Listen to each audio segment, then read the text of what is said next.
and welcome to Ludlow Assembly Rooms Interview Corner. Now, from Friday the 6th to Sunday the 8th of April, we see the return of the very popular The English Song Weekend. Over 3 days, it will be celebrating words and music through a host of talks, recitals, and even a film. I have with me Iain Burnside, who is the artistic director, to talk to us about what we can expect from the festival and over the weekend. So welcome to my corner. Thank you very much. Delighted to be here.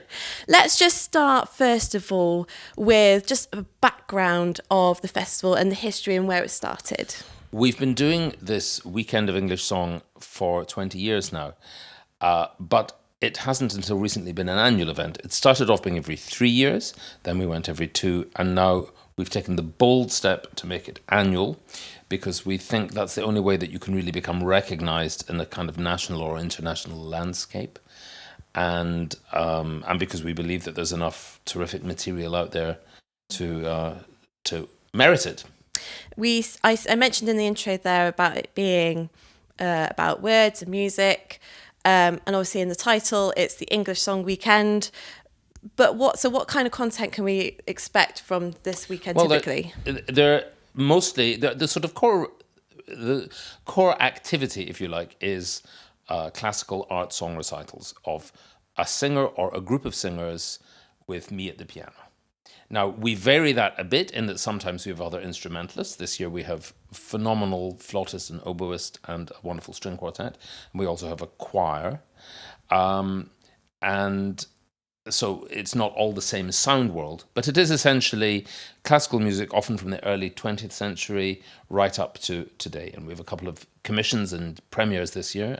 We always feature some new pieces, and we have a young composers workshop with a group of terrific young composers who come and do a workshop on their songs, and then we have a little showcase for them later on the weekend, so to make sure that this doesn't become like a museum piece and that it's all about the music being made now. Fantastic. Yep. Very diverse. Excellent. Very diverse, yeah. Yeah. And something that you tend to do, last year was transatlantic was the theme. This year, do you want to talk to us about that? This year we're looking at connections between Britain and Ireland. Excellent. Very timely with Brexit and cross-border discussions. And so we have Irish poets like Yeats and James Joyce being set by British composers, and vice versa. We have British poets being set by Irish composers, and we have a whole array of different musical styles. We have some folk song arrangements, but also some Irish art songs and some composers that were new to me. I spent a day in the Contemporary Music Centre in Dublin looking through great boxes of scores and came up with some really unusual things and some stuff I didn't even know existed, and went away, did a bit of thinking, and have knocked it into some kind of shape. And we're also showcasing a bunch of fantastic Irish singers this year. We have the cream of what's a very strong crop of Irish, mostly opera singers, here singing with piano, like Eilish Tynan, Gavin Ring, Carolyn Dobbin, Yes. Robin Tritchler. So some really terrific artists. You're sort of touching on research there. What kind of activities go on into deciding the programme for a weekend? You have no idea. Is there a team of you? No. Or is it mostly yourself? It is mostly me. But I imagine that takes quite a lot of effort. It takes a lot of, it takes quite a lot of digging around, and then it sort of simmers over, and then I do discuss it with the artists, and get some input from them. And they often suggest things that they know of or like, or, oh, have you thought of this? And did you look at that? And so, yeah, it's wrong to say. I don't just sit down and dictate unilaterally. There is a lot of collaboration involved. And indeed, some singers will say, you've got to be joking. There's no way I'm going to sing that. Yeah. Is there somebody else that confirms those ideas, I guess? The singers. Yeah. They confirm it or not. Sure. In no uncertain terms. Just sort of touching a little bit more then on this year's festival. Do you have any personal favourites coming up that you're most looking forward to? One of the favourites is something I'm not playing in. Okay.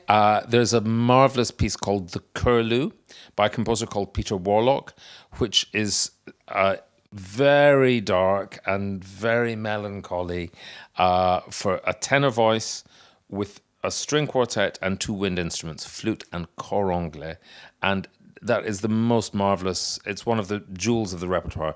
You don't go away laughing. Not many jokes. Okay. But it is so soulful, and it just goes to a very particular dark place. And I love wallowing in that misery. I'm maybe not selling it by telling you this, but it's an exploration of something very, very interesting. So I'm really looking forward to hearing that, partly because I can sit and listen. I don't have to worry if I'm playing wrong notes. Now, something that's just come to me. Why Ludlow? Why have we brought this festival to Ludlow? That's a very good question. And I'll tell you, there's a couple of people who started this festival up. They, with a bunch of their colleagues, made a rather pragmatic decision that Ludlow would be a good place for it because it's a lovely place and because it's so central within the UK. Okay. And that if you're coming from north, south, east or west, actually it makes a lot of sense because it's called the Midlands for a reason. So when I first came here, the very first weekend that we had, I'd never been here before. And I thought, blimey, this is lovely. And then the more I've come, the more I like it. And the more I think it's the perfect festival town because it's so compact, it's so bonny. We've been very lucky with the weather historically. Touch wood. It never rains here, does it? And, there's great shopping, there's lovely food. I mean, what's not to like? I don't have to sell Ludlow to you, I'm sure. But No. But I sell it to the people I talk to because I do think it is perfect. And the fact that our two venues here at the Assembly Rooms in St. Lawrence's Church, they're so close, you can practically touch them. It's just, it just makes sense to me. And I love coming back. As soon as I get into Shropshire, if I'm driving up and I see the Welcome to Shropshire sign, I always cheer up. I start smiling in my car. And we touched about it, you touched about it at the very beginning there, about this festival being sort of every 2 or 3 years, and now we're sort of turning it now into an annual festival and sort of trying to build up momentum there. But what is, for you, the future of the Ludlow English Song Weekend? Global domination. Take over the world. What we do is quite niche. And we're proud of that. We represent a particular sort of repertoire, and within that we explore highways and byways. And it's the sort of thing that it's maybe not for everyone, but I think a lot of people, if they come and try it, will see that we're doing something quite interesting and quite unique. And we just want to be recognised for what we are, doing something very high quality in a magical place, and I hope doing it well. Well, it's very interesting, very exciting, and we're, as Ludlow Assembly Rooms, are very happy to host such a wonderful festival. For people watching this video, to pencil in their diary for next year, what dates can we expect? April 5th to 7th. Excellent. So, of April, of course. Yeah. So, put that in your diaries because, Definitely. As you can tell, it's not one to miss. Thank you very much, Iain, for joining me in my interview corner. It's been a real pleasure. Thank you. Thank you.